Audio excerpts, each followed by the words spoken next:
Well, thank you, Ford. I appreciate that. And welcome, everybody. You're And I'm welcome. going to jump right into it. What I'm going to do is I'm going to introduce each recruiter one at a time, and I'm going to ask the question as well, so we could get into it and start getting you guys the information that you signed up for. So the first person I'd like to introduce is Andrew Wheeler, and he's the founder and president of Lincoln Leadership. He's a retained recruiter, and we're going to ask him about that in a moment. He's completed nearly 500 searches in his 22-year career in executive search. He started out, he was with Heidrick and Struggles, which is probably the #1 executive recruiter firm in the country or the world, maybe even. And he's also worked at Diversified Search Group, where he, for 18 years, partnered in leading the education and nonprofit practice and healthcare practice. So Andrew he's a local boy living here in Philadelphia, and I'm very excited and really happy that he chose to join us. And Andrew, if you wouldn't mind, if there's anything else you want to add to your bio, but also let us know, what does a retained recruiter do? And maybe you could even give us an idea of what a typical day is like in a retained executive recruiter's life. Sure. Well, thank you, everyone. Thanks, Ken and Ford and Zoe, my co-speakers, Laura and Matt. Thank you. Really appreciate this. So I'm either on my phone or on Zoom most of the day. So let's just start there. Engaging with people. I mean, simply put, my job is to get to know great people, and they can either be clients, candidates, references, or referral sources. And what I do, and I've been in the industry for 22 years, a retained firm works on behalf of the client. And as Ken indicated, I focus on education, higher ed, deans and provosts, vice presidents, nonprofits, which would be predominantly CEOs, and healthcare, which would be in academic medicine. And so when I have a search, I'll give you a couple examples. I think that's the easiest way to do it.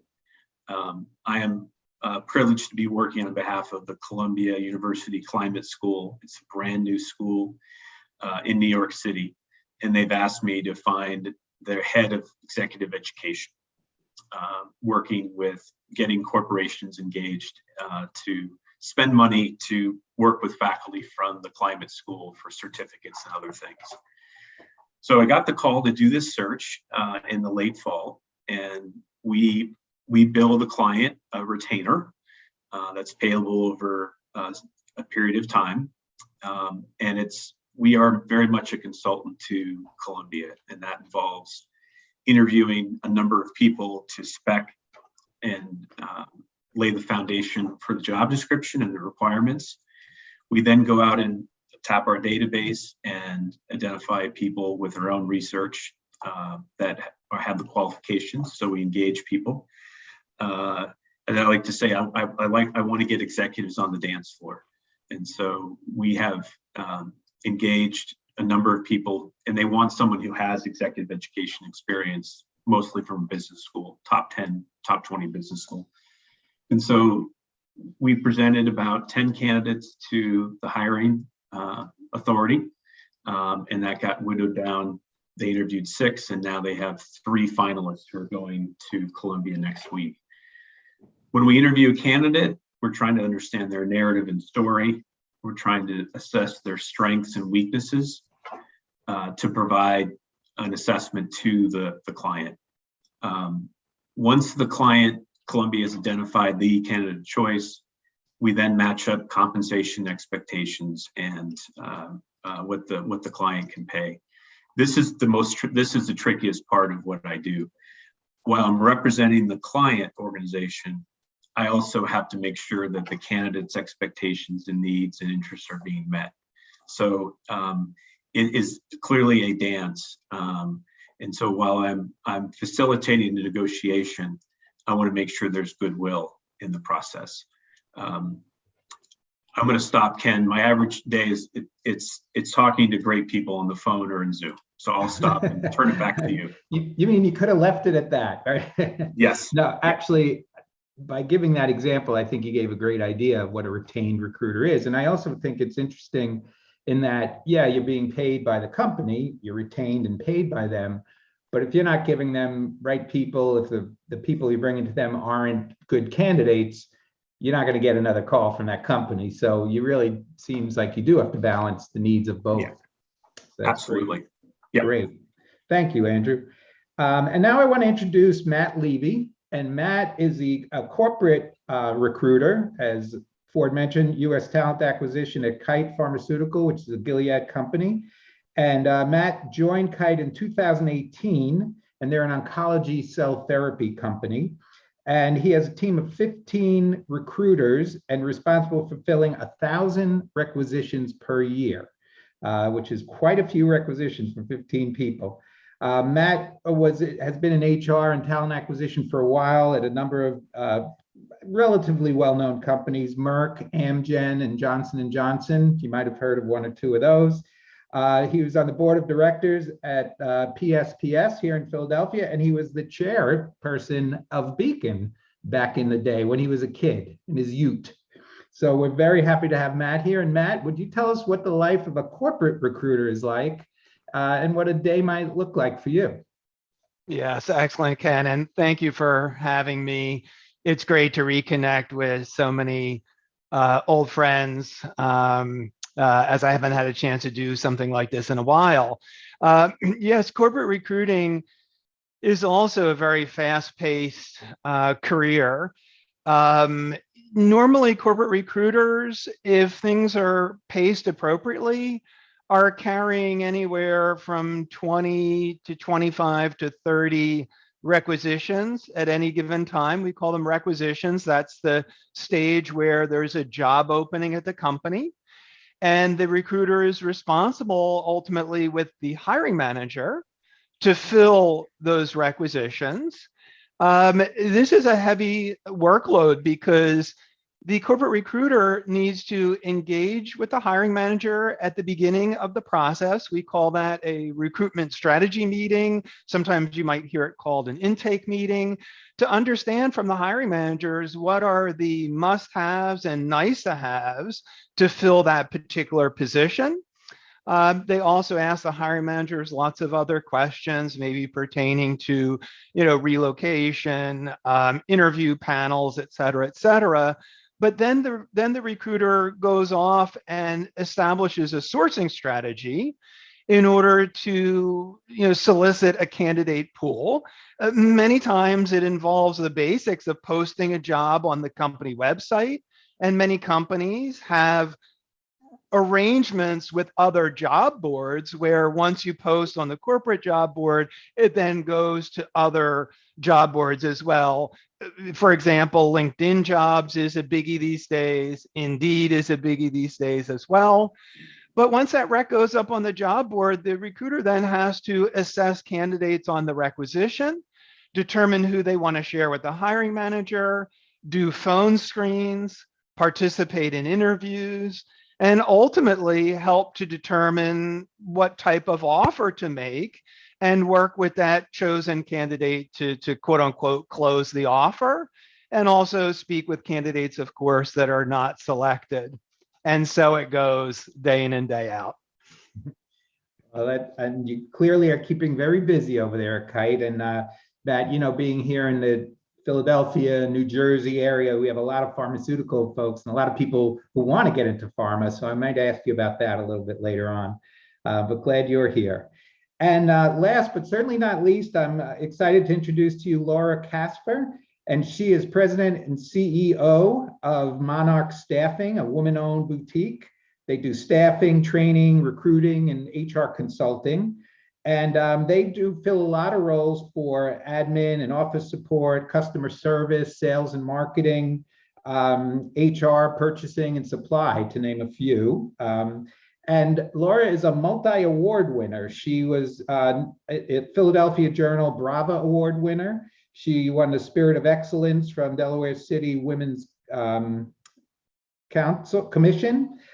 She's a distinguished alum from Delaware County Community College. And in 2020, Monarch Staffing was named Best in Staffing for both the candidate and the client, which I think is a great thing, because those people on the phone who have had, I'm sure, had mixed experiences with recruiters, as we have mixed experience with everyone in our life.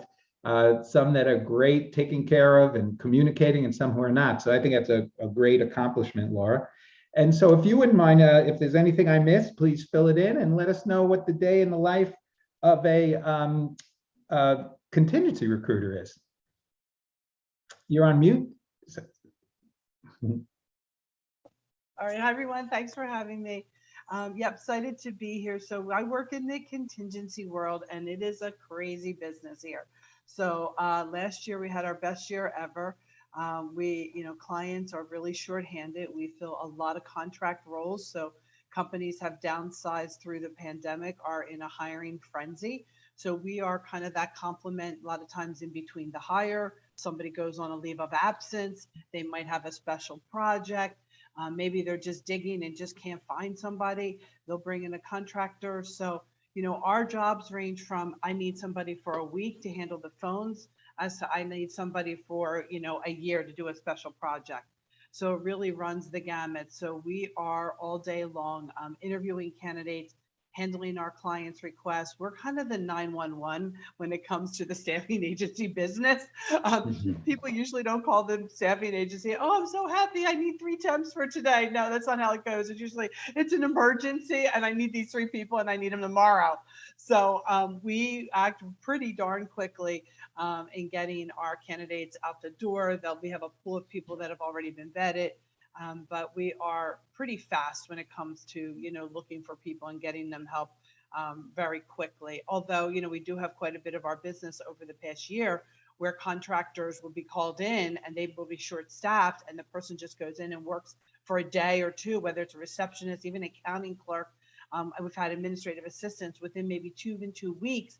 Clients are coming back and saying, I'm buying out this person's contract. I love them. I fell in love with them. So that's really exciting to probably have over 50% of them over the past year just get perm jobs for being flexible and getting out there. So that's really great. So we are kind of putting out the fires all day long and helping employers get people through the front door.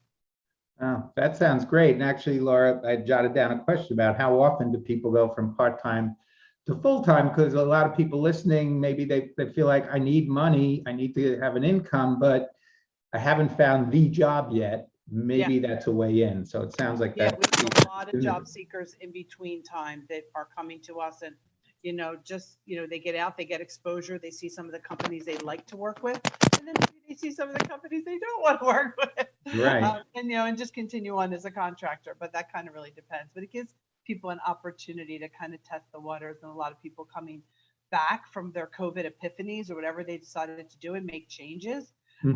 People have done a lot of changes in the past, year and a half. So great. All right. Well, thank you. Thank you all for the additive, for your introductions. And to the audience, I'd like to say I've got a bunch of questions here. If you have questions you want asked, please put them in the chat. And then towards the end, we'll also be asking for some more questions if you have them. But I know that I could fill up at least the next hour and a half talking to these folks, but would welcome your questions so this becomes of most value to you. And Matt, that we've heard a lot about the Great Resignation. We hear that I think the unemployment rate is possibly at an all-time low, and that yet on the other hand, sometimes we hear that people are having trouble finding jobs. So I'm wondering, what is your take on the job market now? Is it a buyer's market? Is it a seller's market? And if you have any advice on how job seekers might play it, being out there. Yeah, Ken. I mean, I definitely see it as a candidate, as a candidate market, as I think is generally described these days. But on the other hand, I feel like, there's always jobs to be filled, and there's always candidates that are either actively seeking jobs, and there's a lot of candidates that on the corporate recruiting side we call passive candidates, meaning they're not actively looking for work, but that they could be enticed. So, we just have to have a strong employer value proposition, and we have to make sure, that we're locked in on the monetary side of the equation as well. So most companies, at least larger companies, participate in salary surveys, and it allows us to make sure that we pay competitively. And then companies also should be looking at the other ancillary benefits as well. Like right now, flexibility in work and time off, parental time off is a big one. So in general, I would say that as a candidates market, and employers really need to make sure that they have a strong value proposition to compete effectively in that market. Okay, very good. Hey, Matt, kind of a follow-up question then to you, specifically around the pharmaceutical industry. It's kind of I don't know if paradox is the right word, but on one hand, pharmaceutical companies look for great people, but they say in order to get in, you need pharmaceutical experience to get a pharma job. But if you don't get the job, how do you get the experience? What are the realistically, and I know it depends on the role, of a non-pharma person breaking into pharma? What do you have any advice for them? Should they even try? Yeah, Ken, I know you and I have talked about this in the past, and it is interesting because nobody was born, out the chute with pharmaceutical or biotech experience. So somewhere along the way, somebody had to give somebody a shot. Mm-hmm. There's also the notion that I want to pass along. You guys have probably heard this before, that nobody was fired for hiring IBM, right? Meaning, for those that are, not familiar with the expression, is like when you're looking to hire a consultant, people can be very conservative and want to hire a name brand like IBM. The metaphor being from a hiring manager perspective, many hiring managers want to hire people from our competitors because the feeling is if somebody's working at Bristol Myers or Novartis, Merck, J&J, that they should be able to work, in a similar firm. But in the end, I think this is going to be music to your ears and to Ford's ears and to Beacon's ears, that one of the ways to break down those barriers is through networking, because people in the end do hire people that they know, they like, and that they trust. And you can build those bridges through networking and sometimes overcome the hurdle of not having the specific experience. That's great. Great answer, Matt. Thank you very much. So networking, we know, is the key, and it can overcome a lot of things. So thank you for that. Laura, I'm not sure of the range of levels that you hire for, but what's your take on the employment market? Is there a difference between maybe, I don't know if you do hourly wage earners versus executives? You're on mute, Laura. Yep. You're muted, Laura. Okay, I got it. So we place contractors, probably 50% of our business is contract. The other 25% is temp to hire, and probably another 25% just direct hire, but all on a contingent basis. So I would say our hourly rates probably go as low as $15 an hour to as high as, oh my gosh, we've had project managers at $50 and $60 an hour. So the range, but the mid is probably between $20 and $25 or $27 an hour. That's kind of where we are. But there's just a lot of people changing. So people coming out of the retail environment or coming out of a hospitality environment that are going back to school to do job retraining. So they can kind of better themselves and bringing those people into the marketplace. So it's still very much, like Matt said, a candidate's market. And candidates are, especially the ones that want to work remote, because now the jobs are being posted, all jobs are being posted, remote, hybrid, or in office. So, candidates just have to remember, if they want a fully remote job, they're competing with people. If they're in the Delaware Valley, they're going to be competing with people that are in New York and New Jersey. So the competition is going to be a little bit stronger for those folks. But that's just something you have to keep in mind if that's what your lifestyle is going to ask you to do, ask yourself to do. Okay, great. Well, thank you, Laura. Appreciate that. And Andrew, definitely want your take on the market as well. And also, additionally, do you, when you're looking for people, what's the impact of someone who's employed versus unemployed in terms of you recruiting them and putting them in front of one of your clients? Yeah, great questions. Really thoughtful, Matt and Laura. Thank you for those answers. So I'll just share with the group that PricewaterhouseCoopers had a survey in August of 21 that indicated that 55% of executives are open to changing jobs in 2022. So while there is a great resignation and quit rates is the new term, are high, people are still, to Matt's point, looking for, would be interested if they were tapped on the shoulder. And, you know, it's our job as recruiters here on this Zoom is to identify those 55% and engage them. And so that's really our charge and challenge. I would also say that my clients tend to be fairly conservative in hiring in higher education, healthcare, and nonprofit. Sometimes it happens that if you don't have industry experience, the networking definitely helps. I don't want to discourage anyone, but my clients love to shop, but they rarely buy. They rarely buy. And I think that's particularly in healthcare and in higher education. Hey, Andrew, if I could jump in, do you mean they rarely buy candidates who are from outside the industry? Yes, correct. Okay. Yes. Yeah.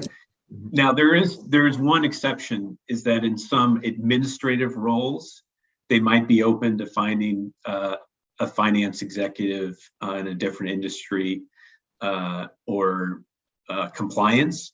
But in the core functions, my experience, and I get excited. I want there to be possibilities. But again, my experience over 500 searches, it's rare.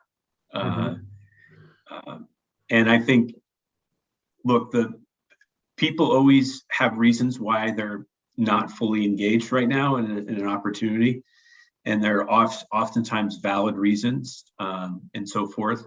And I think it's up to the recruiter to provide context into that. Oftentimes, clients will immediately make a judgment, Ken, that, well, they must not be good. Something happened to them. And that's not necessarily the case, you know, and I try to provide fairness and balance into assumptions. Okay, well, I do appreciate that. So then if, let's say then someone is within the industry and they're unemployed, does that make them a lesser candidate than someone who's currently employed? I think, honestly, it's not, it's by degree that it just raises the question, Ken, why aren't they employed in this hot market? And I think it comes across someone that, you know, what happened. And so then you have to go figure out what that story is. And some clients want to hear that story, and others just move on, to be honest. And I think for candidates who are not fully engaged, that's my semantics, because things happen. I think you just need to be honest about the circumstances, because the recruiter and the client is going to do reference checking and understand what in fact happened. Right. Yeah, I mean, I think in a perfect world, people would be hiring for diversity, not like diversity and inclusion. I'm talking about diversity of experience. And, you know, unfortunately, it's hard to get that across sometimes. I would think your best bet of doing that would be through networking, where someone could say, no, I could vouch for this person, or I know this person's really solid, even though they don't have our industry experience. You know, you need to talk to them at least. And hopefully that could be happening more often. So how do you figure out, Laura, how much does culture play into where you place people? And how do you determine whether someone would be a good fit or not for a company? You're on mute. You're on mute, Laura. Okay, all right, I'm ready. I'm ready. All right. How do you determine what the fit's going to be? Well, again, it's all starts at the intake, like Matt mentioned. It's the must-haves, the like-to-haves, and the discussion with the hiring managers about what the culture's like, and share with me the kind of person that has been your best successes that have been in that role before. So really finding a lot out from the hiring manager, or if it's somebody in human resources who can shed some light on that. We find the closer we get to the hiring manager, the better our successes are for placement. But really, because all companies have their own idiosyncrasies, and in departments have their own idiosyncrasies. But in today's world, and also too, if they're working from home job, it might be a situation where we have a new software called eSkill, and they now have a new test for, can you work from your home? I don't know. I haven't taken it yet, but I'm going to have to take it soon because all my recruiters are working from home. So if that's kind of job, that might just come into play. But, you ask the right questions. If somebody, it's an in-office job and, the manager's a stickler for, time, and, time is important and being there on time, then you just have to ask those behavioral questions from the candidates that we're sourcing for, and really kind of drill down and ask them really pointed things about, their accuracy and their time, and, how often, they've been late going to work, and just the things like that matter to that particular department. So again, it all starts from the intake call from the hiring manager and the recruiter. Maybe sometimes we're also working with the recruiter and HR person too, really finding out from them what it's like. And that's how we do the matchup, and then asking the behavioral questions on the other ends from our candidates. Okay, very good. Thank you, Laura. Matt, switching gears a little bit here. Word on the street is that job placements, people land 75 to 80% of the time through people they know, through networking, maybe 20% of the time through a recruiter, maybe 5% of the time by posting randomly to a job online. How does that play out in your world? And then how do you find candidates? Yeah, so I mean, we do have an employee referral program, and employees are therefore incentivized to make referrals. Many companies, including the one I work for, think that birds of a feather flock together, as we've said for all these years, right? Meaning great employees generally refer, great candidates. So yes, there is a degree of employee referrals for sure. We work with a small component of search firms as well. So we do hire a few candidates that way. But I would not completely poo-poo the idea of applying for jobs that interest you and taking a crack at just getting onto that requisition that we talked about a few minutes ago, because frankly, sometimes it's as easy as, what are we looking for in the job posting? And what does your resume look like? And the plain simple fact is, the more that you have alignment between that job posting and your resume, the more likely it is that you're going to get a call. And in the end, from a corporate recruiting perspective, we're just trying to hire the best talent as quickly as we can. And if it comes through just a plain vanilla applicant on a requisition, we'll hire them just as quickly as if they're an employee referral or through a search firm or whatever. Okay, so Indeed, people talk about the black hole. So sites like Indeed, you guys actively use them when you're looking for certain positions? Yeah, so our jobs we call it wrapped. They get picked up by Indeed. Candidates may see our jobs on Indeed, but when they apply through Indeed, they wind up coming right on our requisition in our applicant tracking system. So really, other than the candidate source, which might say Indeed, we wouldn't really otherwise even know exactly where they came from. And back to the prior point, it doesn't really matter where they came from as long as they're a good fit for the position. Okay, good. Thank you, Matt.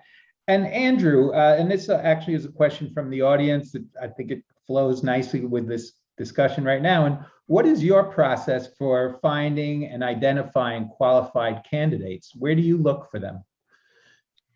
Yeah, I mean, I think since I mentioned the executive ed example, I'll just kind of use that as a thread, real life example.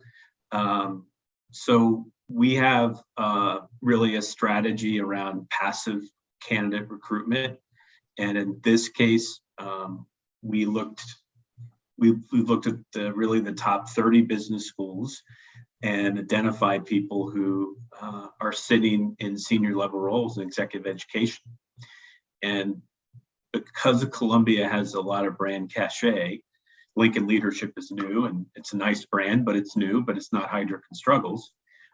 We led with our outreach with obviously Columbia Climate School, first new school in 30 years, and a startup. And so we led with that. And because of that sort of support, we've engaged people directly. And then we've asked them for referrals if they're not interested. And in addition, the active job seeker we have posted on LinkedIn. We posted on an association for executive education professionals. And so we've sort of done a couple of strategies. Inside Higher Ed is another publication that we use. And so, and I would just say to Matt's point, apply for jobs. I mean, you never know what one of us on this Zoom is looking for, our colleagues. That, you know, there could be something that stands out that really catches our interest. So I would not be deterred just because you've applied that you're a tainted candidate, even at the executive level. I think that's good advice. I mean, I think to disqualify yourself, you know, why do that? If let someone else do it if they're going to do it. But to your point, Andrew, they may not. They may see something there that's important. Yeah. I'm going to stick with you, Andrew, for a follow-up question regarding LinkedIn. Huge networking tool. Everybody's on LinkedIn. How do you, as a recruiter, executive recruiter, use LinkedIn? Yeah, well, I'm sure my colleagues have LinkedIn recruiter seats that provide additional access to LinkedIn as a whole. I mean, I'm sure that Ken and Ford have talked a lot about how to optimize LinkedIn. I mean, that the research shows that having a good picture, a smile may help, is really, really important as part of your profile. I think we're all visual. And so we use it very aggressively and sort by different kinds of institutions, organizations, employers, and the like. And you know, the other thing is we want to make sure you got to make sure your LinkedIn site and your resume match up. Mm-hmm. That's really, really important, that they're not gaps or discrepancies, because that just raises a flag. Mm-hmm. So we're very active LinkedIn users. Do you use keywords like looking for specific titles or skills, or is there anything like that that would be important? Yeah, I mean, we would do that. We also have access to a database called Zoom Info, which is also another powerful tool where you can do keyword searches. Absolutely, Ken. Mm-hmm. Okay, great. Now, Laura, regarding LinkedIn, how do you use LinkedIn, or do you use an applicant tracking system more for the types of candidates you're looking for? So both. We have our own internal database of like 30,000 people, and then we also are looking on LinkedIn, depending on what the role might be. You know, if we're filling a role for tomorrow, we're not going out on LinkedIn. But if we have an HR assistant role, we'll source it internally first, and then we'll source it externally as well. And then we have the same with Matt. You know, once we put up our job internally and on our tracking, it actually pushes it out to all the other sites for us as well. So when they apply, they land right on the requisition for that job.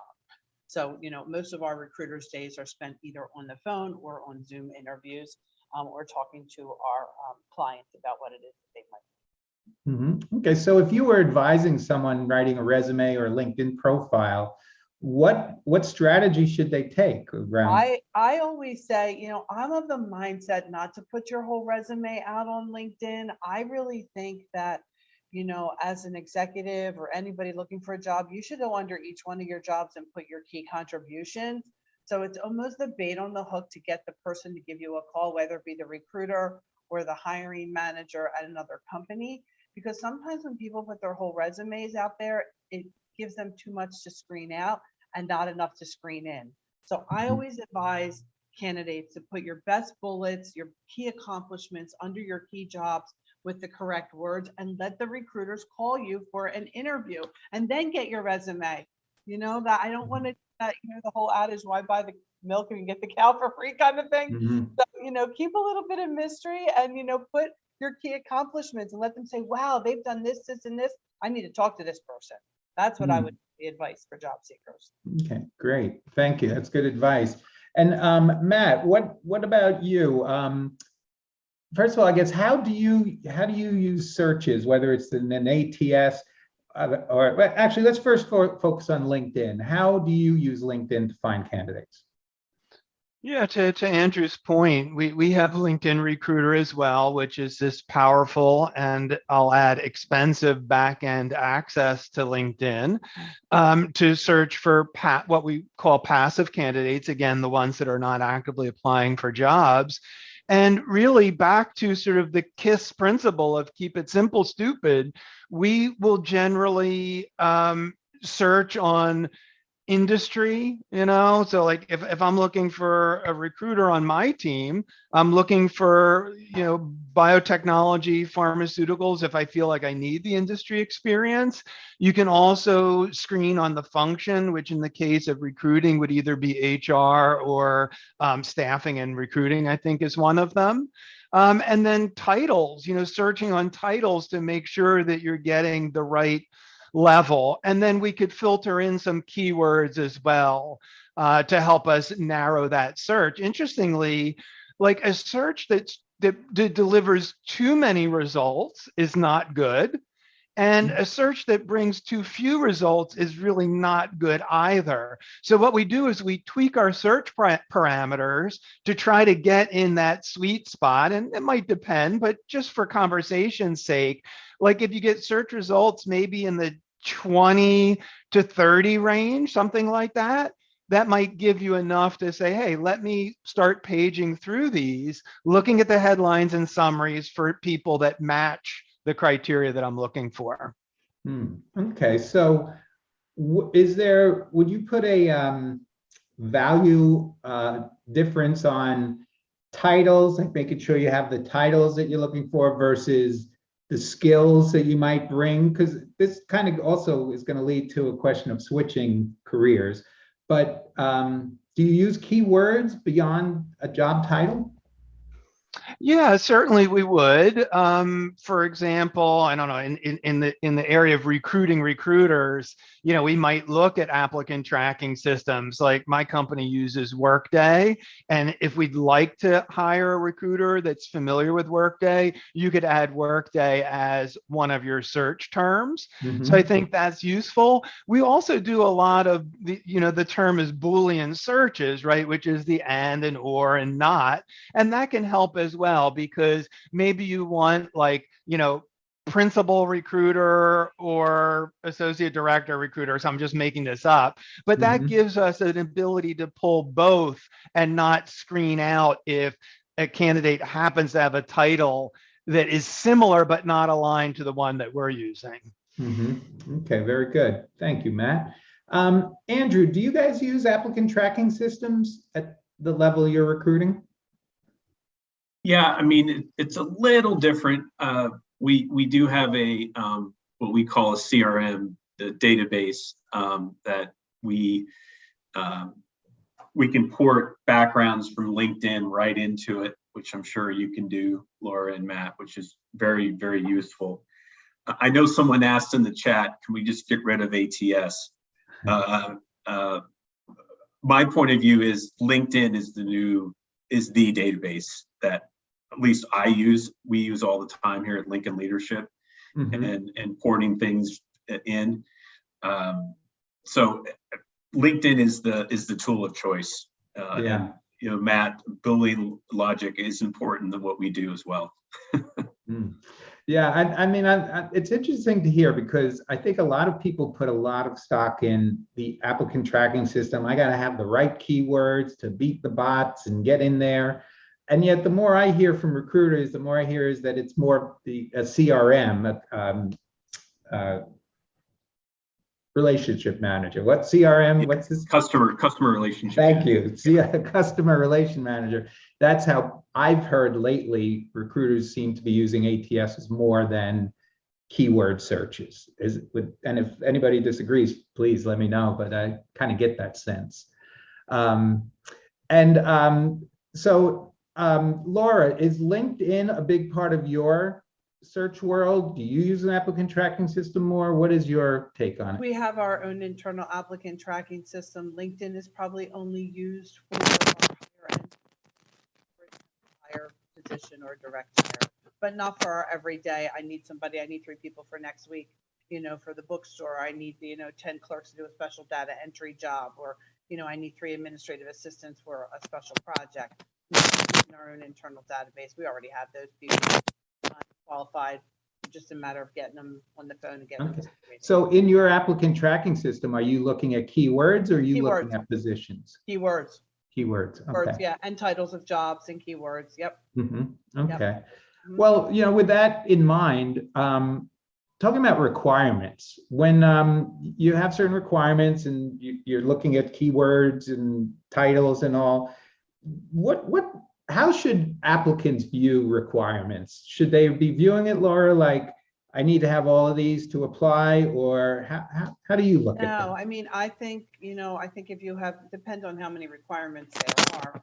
I think you should have some of the minimum qualifications to apply. But if they're asking, for maybe 10 different bullet points and you have 3 of the 10, but you have 3 of the minimum requirements, then you should apply to the job. But it really is frustrating for a recruiter if you get that same resume for 3 of the different jobs that you have, and then the recruiter's like, okay, what do you really want to be doing? So, it is important to have a little bit focus of an approach, I think.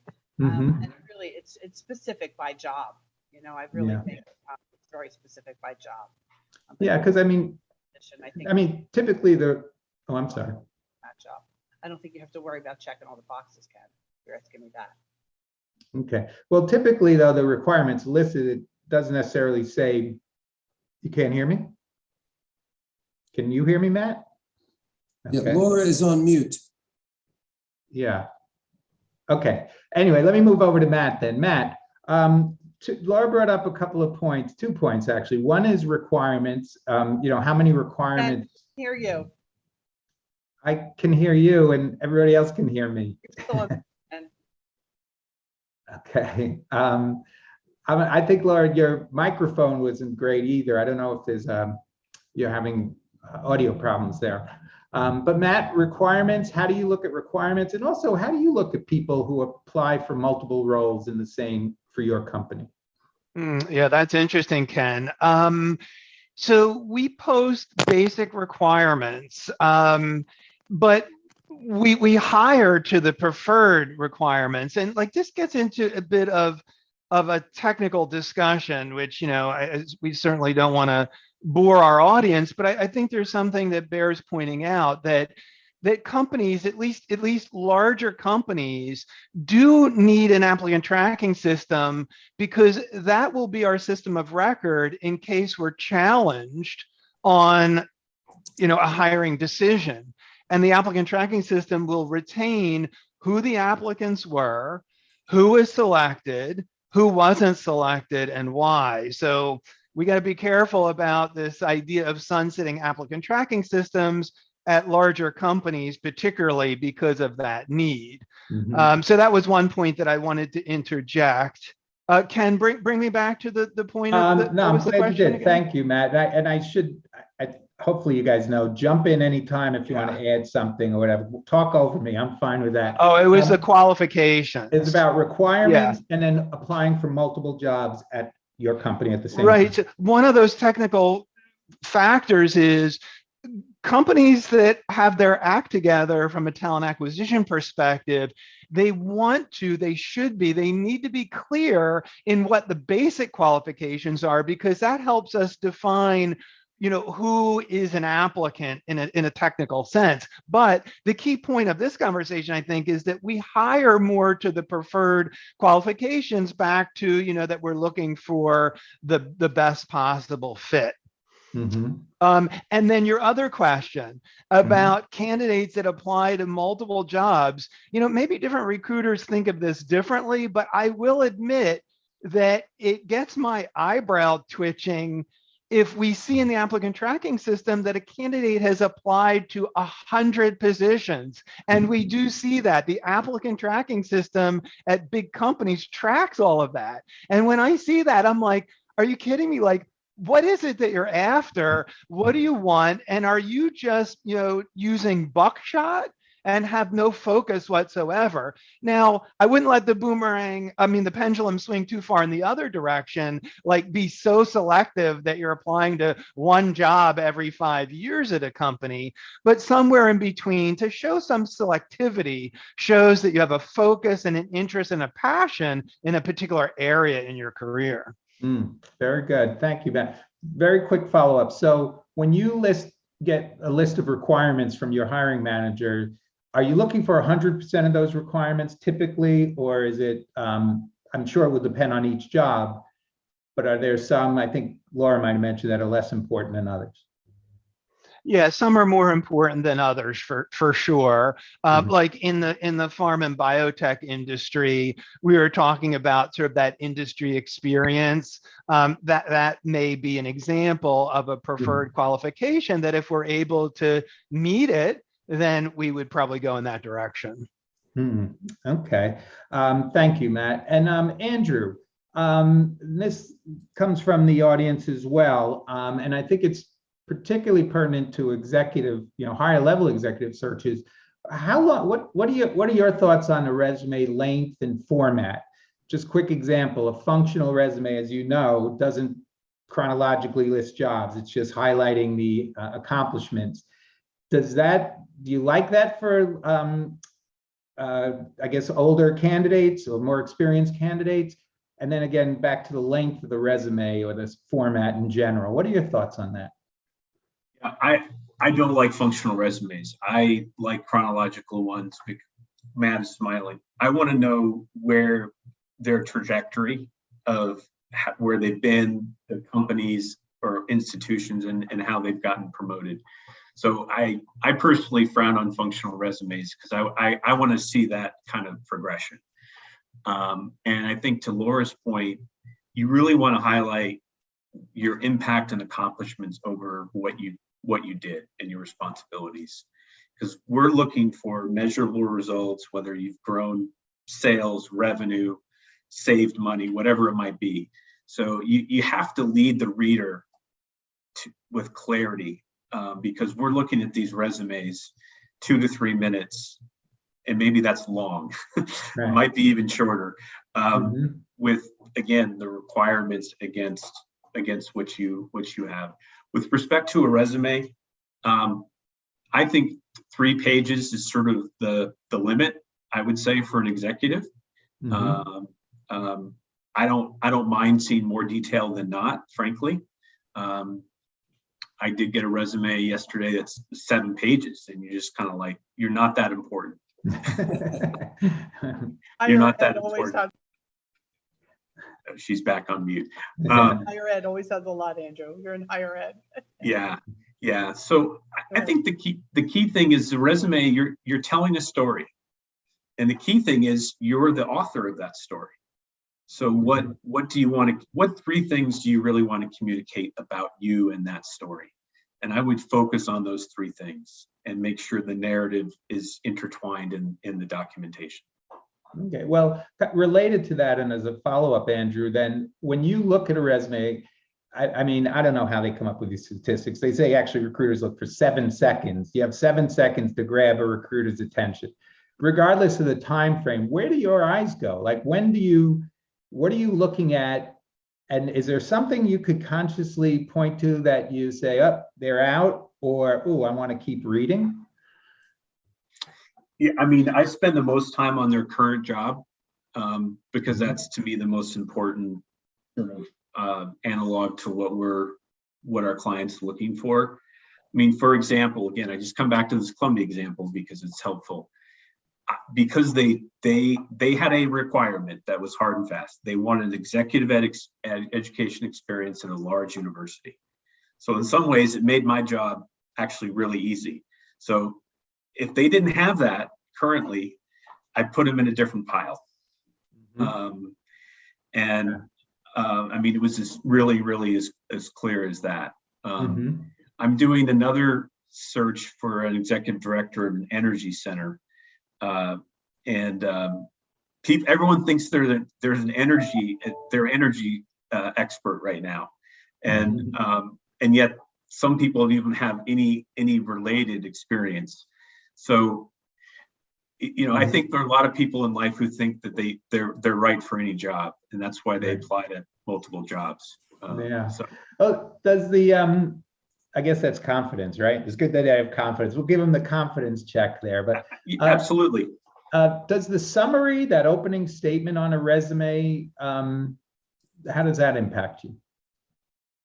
I don't read it. Really? I mean, I'll glance at it.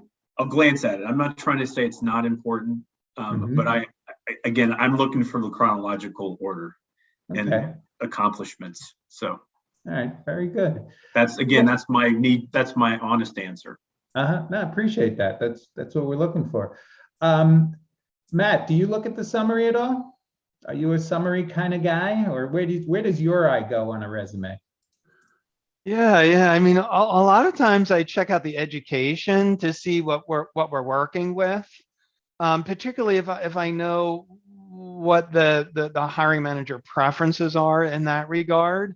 Because, for example, if somebody doesn't have it, then all the other, part of the resume may not be as important.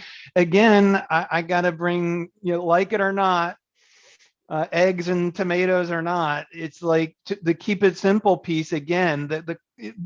Generally, the more closely aligned resume is to that job posting, the more likely it is that you're going to get a call. So one thing that job seeker might want to do is think about a little bit more customization on a resume. So in summary, I would say apply for fewer jobs on average and spend more time on that application, on that resume and cover letter, which is probably another topic that you might want to hit on. So summary, I would glance at it. The more alignment I see to the job, the more likely that's going to help. Less alignment is going to hurt.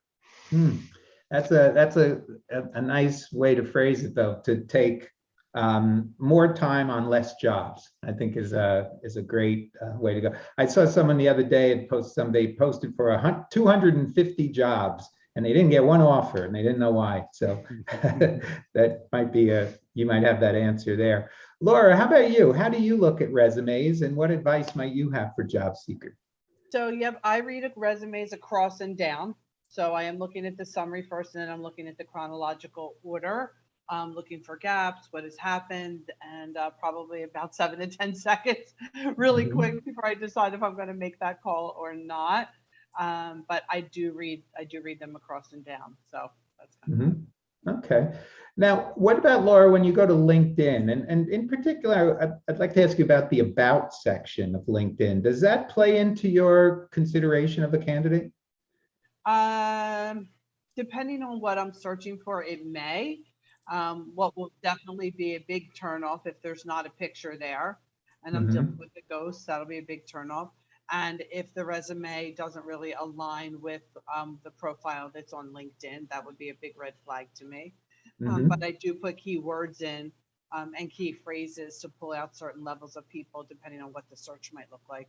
So that section at the top, it's your real estate, it's your hot real estate. So you want to make sure, again, just like your resume, get the best of you in the top 1/4 of the page, because people don't have a lot of time to keep scrolling backwards. Okay, good. As Matt said, we're handling 30, 40, some of my recruiters 50 recs at a time. It's busy.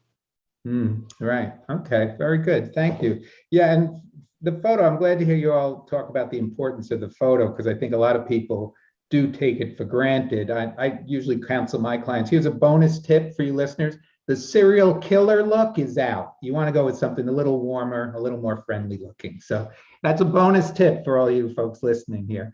Andrew, does the About section in LinkedIn play any role with you? Yeah, as I was listening, while I don't look at summaries and resumes, I actually spend a little more time on LinkedIn for the About section. Because I don't have that resume, and it just informs, it provides more context.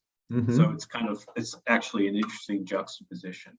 I do want to respond. I just saw one question in the text from Janet, who asked a thoughtful one about age. But I do think this opening up the aperture for more candidates, given the need for talent. I do have that kind of conversation up front with my clients, and in the interest of being inclusive and having equity, I'll work with client organizations and we talk about education and pedigree. And Matt, I'm curious to know how you handle this.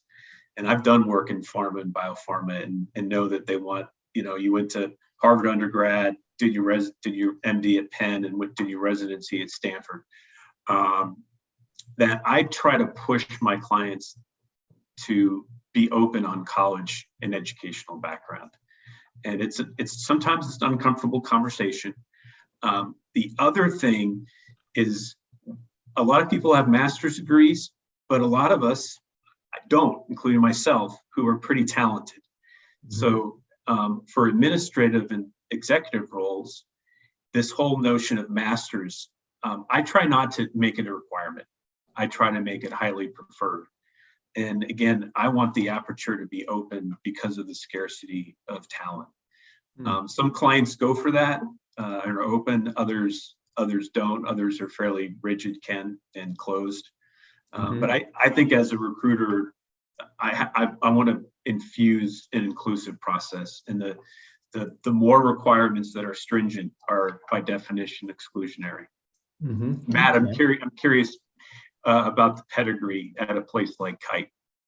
Yeah, and Matt, and I also want to ask you too, like the college degree, like I always thought once you get a job, the college falls down in importance because you're able to prove a real track record. So please do respond to Andrew's question, and then as well, how much weighting do you put to the college degree? Yeah, one of the positives I see coming out of this really white hot employment market is the need for companies to expand that aperture, as Andrew was saying. And I see that even in pharma and biotech, which has been traditionally more conservative, as Andrew was stating. But these days, the industry is looking more and more agnostically about college degrees and lack of college degrees.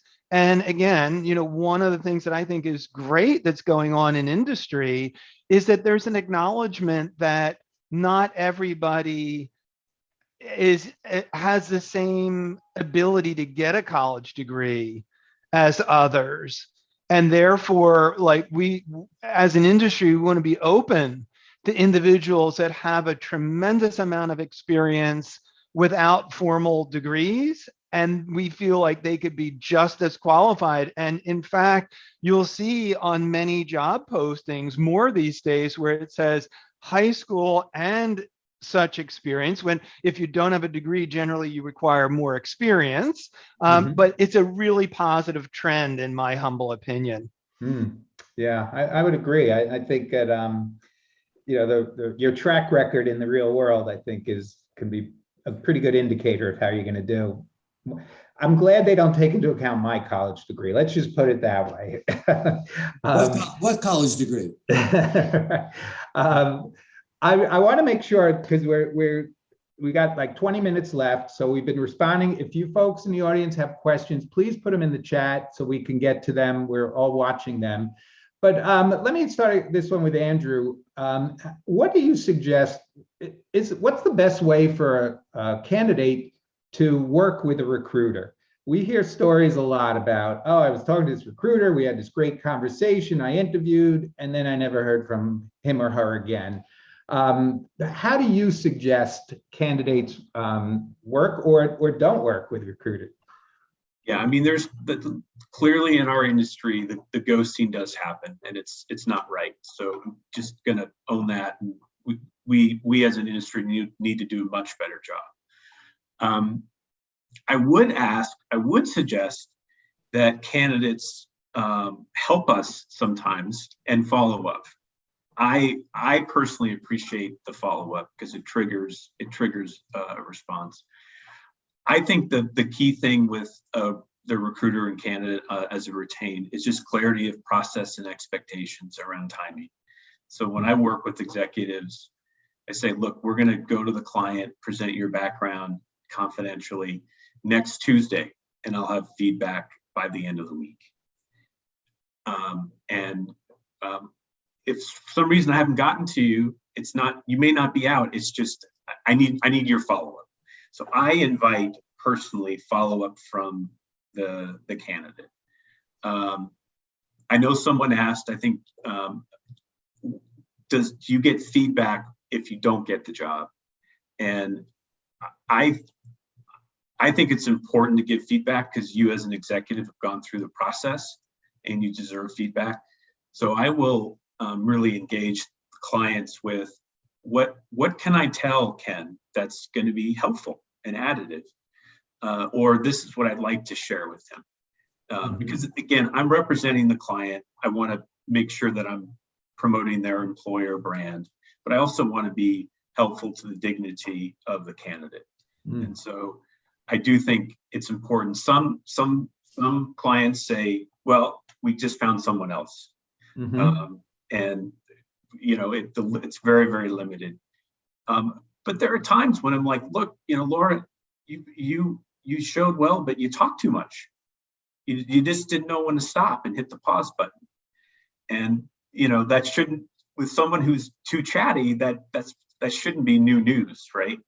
Or you know, you didn't provide specific examples, and you know, we talked about how important that is. You got to be crisper. So I feel if there's actionable feedback that someone can actually respond to, I think that's additive and it's the right thing to do in a community that's small. Okay. And Laura, you don't talk too much. Don't worry. Oh, I was the kid. I was going to say that. Always got in trouble for talking. I thought it was a generic Laura. It wasn't you. Yes, Laura. it was generic. All good. Well, Laura, how do you suggest candidates interact with recruiters?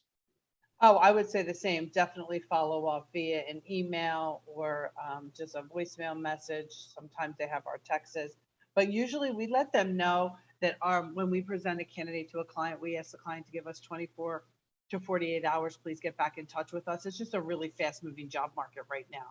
So we ask the same of our candidates. You know, please follow up with us within 24 to 48 hours. We should get back to you. So we really try to keep a tickle file and get back to them pretty quickly. So we keep up on it. It's important. Good, thank you. All right.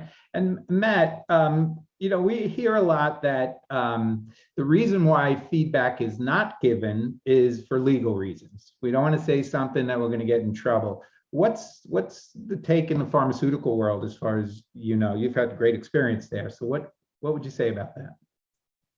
It is an issue, Ken, unfortunately so, because I understand I've been a candidate and, you know, I would like feedback as well. But if you can take the perspective of the other side of the desk, the company side of the desk, it's a slippery slope, you know, because you start getting into all kinds of details. And then, you know, there's candidates that want to try to refute your points, and then you're just going in circles. And you know, I just feel like candidates have, we all, not candidates, all human beings have like a finite amount of bandwidth. And as a candidate, you got to ask yourself the question, how much bandwidth do you want to allot yourself for like trying to swim upstream on a topic like this, and maybe use what limited bandwidth we all have and focus on moving forward. If you want to learn, as I think is the point of getting feedback, maybe the better approach is just do mock interviews with, environments like colleagues on this call, or, with trusted friends, advisors, mentors, and whatever, if you're exhibiting any challenges, like Andrew gave the example of over talking, which happens when people get nervous, then you probably exhibit that in a mock scenario, can get the feedback and not be in a position to do that in the real interview, where then it's hard for you to get the feedback at all. Right. That's great. Yeah. Job seekers should just practice. Yeah, they should practice. Great advice. Yeah. And with someone that will give you good, honest feedback, not someone who's, oh, that was great when, what, and even that, if they just say that was great, it's not overly helpful, right? Giving feedback in a meaningful way, finding someone that can help you with that. I think that's great. Let me see, Laura, are there any red flags, or is there anything that that you see that happens somewhat regularly? Let's say nothing like outlandish where someone curses in an interview or does something crazy like that. What is it that is a turnoff to you when you're interviewing a candidate? Oh, I have to say the very first thing is no eye contact. We are doing all this via Zoom still, but eye contact is really important. You have to look the person in the eye, and if you're doing a Zoom interview, try to have your back area just not distracting. We understand people can be in a compromising situation, but really, if you're doing an interview, you have to practice. And then especially in a Zoom interview, make sure your lighting's all right. Things happen. But I can tell you, over the past year, I can't even count how many interviews candidates have taken in their car. Now, thank goodness they've been pulled over, but they're on their cell phones and they're literally moving back and forth. That is distracting. I just get seasick on the Cape May ferry. So, that is not good for me, having a wobbly interview. I've asked candidates numerous times, can you please set the phone down so we can talk and not wobble? So that's important for me. And then the other part of just the interviewing piece is, if they're skirting around questions, it gets under my skin when I ask a behavioral question, would be maybe something, tell me about a situation you had at work that you had to resolve a problem with a limited amount of resources. And if they don't give me like a real tangible situation, a thing that happened, and they keep skirting around it, that bothers me. I'm trying to ask behavioral questions because I need a behavioral answer. I want to know what you've done in the past to kind of hopefully predict, how you're going to be in the future. So just not answering behavioral questions with the STAR method, the situation, the task, the action, the result, or the CAR method. So I think candidates need to learn how to interview a little bit better when it comes to that. Yeah. Great points. And I know, interviewing, it only happens when you need a job or you're looking for a job. So it doesn't happen that frequently. So to your point, practice is really important. Matt, is there anything that you find in any stage, whether it's the resume, the LinkedIn profile, or interviewing, that you find red flag, not pursuing this person or going any further? Yeah, this thing about over talking, it's a problem because we started our conversation today talking about how busy these recruiter jobs are, no matter in Andrew's seat, Laura's seat, or my seat. And therefore, when we set up like a phone interview or a phone conversation, it's 30 minutes. That kind of means it's 30 minutes, not 31 or 32 minutes. And so therefore, candidates just have to have self-awareness about how long they're speaking, even if it's the old, sand timers that was in, the Game of Life or whatever it was. Like, have one. That's the great thing about Zoom. People can't see below the waist, right? Right. Have your timer there. If you're speaking for more than probably 2 minutes as a candidate answering a question, that's a long time from this side of the desk. You got to zip it. And then you can always ask the interviewer, hey, would you like more information about that? I'm happy to go on. Great. Excellent advice. We're actually moving towards the end of the interview as we move towards the end here. Andrew, you're welcome to talk to any red flags. But I'm also curious about when you interview someone, is there anything you're looking for at the end of the interview that might turn you one way or the other towards or away from a candidate? You know, call me old fashioned or not, but I appreciate someone who's gracious and grateful for the time and appreciative of the opportunity and reiterates his or her or their interest in the role.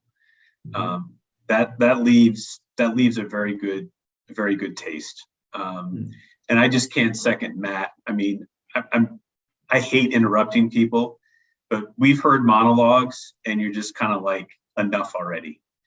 And it's painful. So, I mean, the beauty of Zoom is you got the clock in the lower right-hand side. So, just be mindful of that.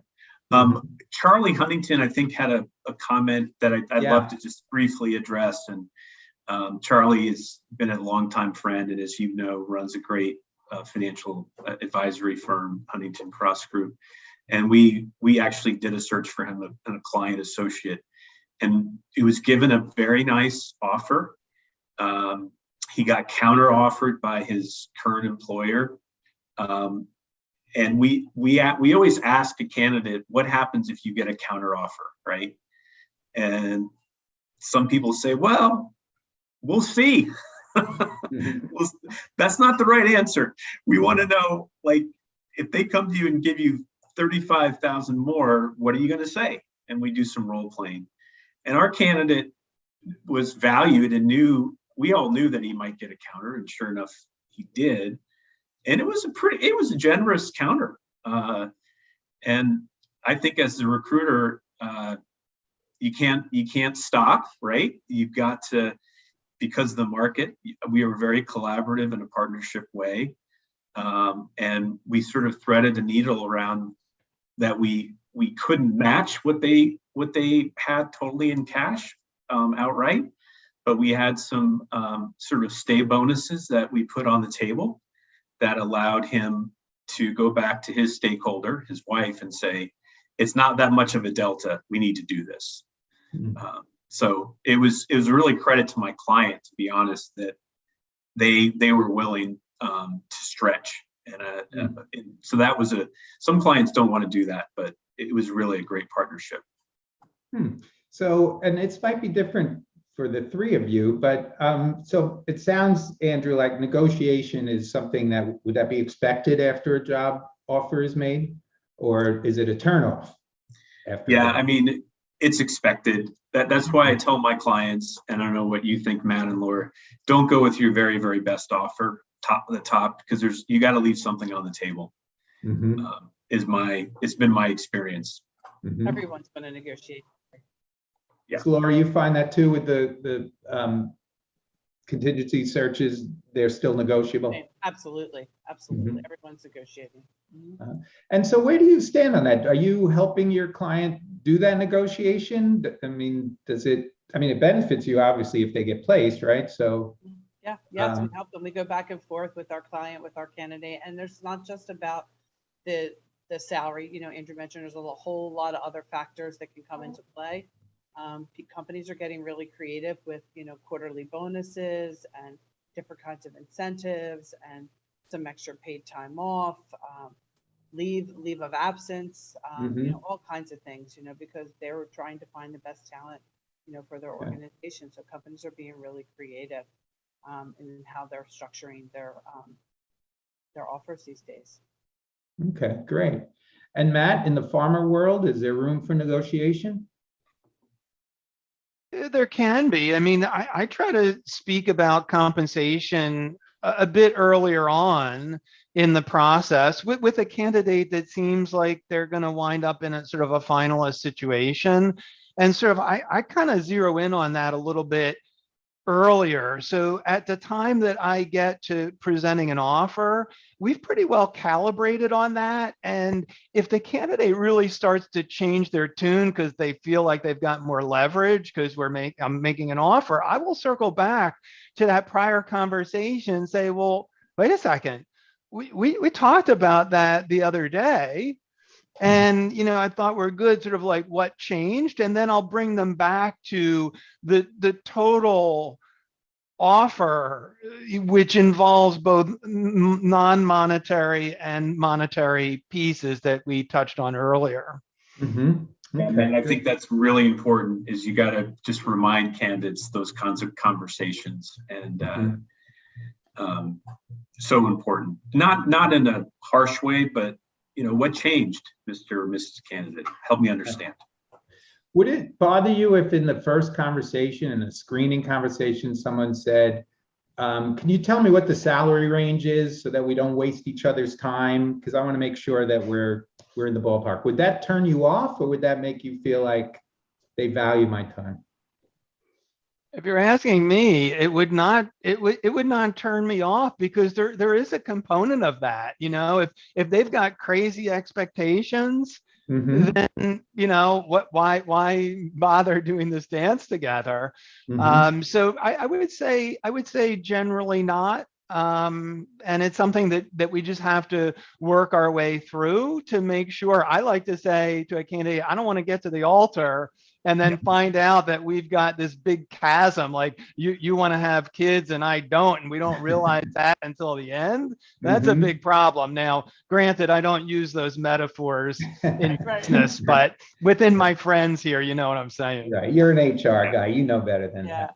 Right. No, I think it's critical to have the money conversation early. And as we know, a lot of jurisdictions prohibit us from asking current compensation cash figures. So sometimes I'll say, I just want to set expectations here. What are you looking for? And I can tell you where our client's range is. It's just really, really, in my mind, important. Okay.